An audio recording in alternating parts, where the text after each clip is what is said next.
Hi అండి. కోమిటి సంచుల curry ఎలా చేయాలో చూద్దాం.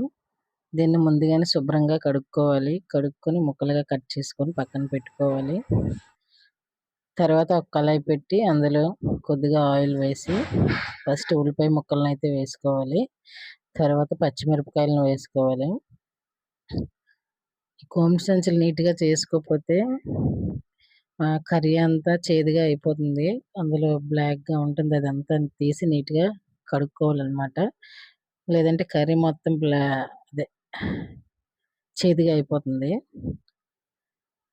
అది కొనుక్కున్నప్పుడే మనం వాళ్ళ చేత నీట్‌గా చేపిచ్చుకోవాలి. మనమైతే చే చాలా కష్టం అవుతుంది చేయడానికి. కళాయి పెట్టాక అందులో ఉల్లిపాయలు, పచ్చిమిరపకాయలు వేసి బాగా వేగాక కొద్దిగా అల్లం వెల్లుల్లి పేస్ట్ వేసుకోవాలి. అది కూడా ఫ్రై అయిపోయాక టమాటా ముక్కలను వేయాలి. టమాటా ముక్కలను వేసాక అలా కొద్దిగా కలిపి కొద్దిగా సాల్ట్ వేసి అలా కాసేపు మగ్గనివ్వాలి. నీట్‌గా కడుక్కున్న తర్వాత మళ్ళీ కొద్దిగా పసుపు, ఉప్పు వేసి ఆ ముక్కలనైతే పక్కన పెట్టుకోవాలి.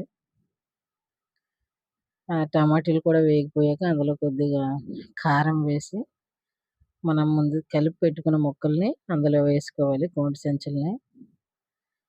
అవి అలా ఉడుకుతూ ఉంటే ఇంకా చిన్నగా అయిపోతాయి.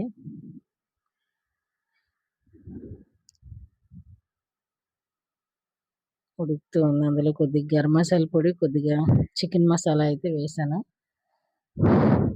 చూడండి కర్రీ అయితే దగ్గరగా అయిపోయింది. ఇప్పుడైతే స్టవ్ ఆఫ్ చేసి నా వీడియో మీకు నచ్చినట్లయితే నా ఛానల్‌ని అయితే సబ్స్క్రైబ్ చేసుకోండి. ఓకే.